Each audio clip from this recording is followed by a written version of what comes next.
ഇന്നും നാളെയും ഒറ്റപ്പെട്ടയിടങ്ങളിൽ ഇടിമിന്നലോടുകൂടിയ മഴയ്ക്ക് സാധ്യതയുണ്ടെന്ന് കേന്ദ്ര കാലാവസ്ഥാ വകുപ്പ് അറിയിച്ചു.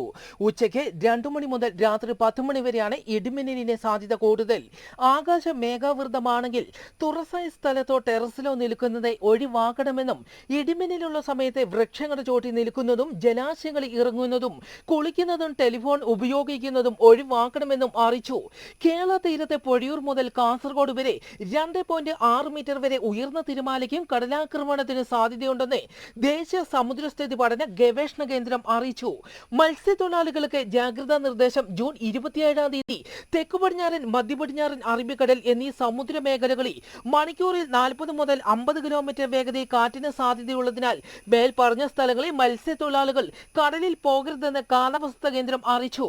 ന്യൂ കാലിഡോണിയയിലെ ലോയൽറ്റി ദ്വീപിൽ ഇന്ന് ശക്തമായ ഭൂകമ്പം റിപ്പോർട്ട് ചെയ്തു.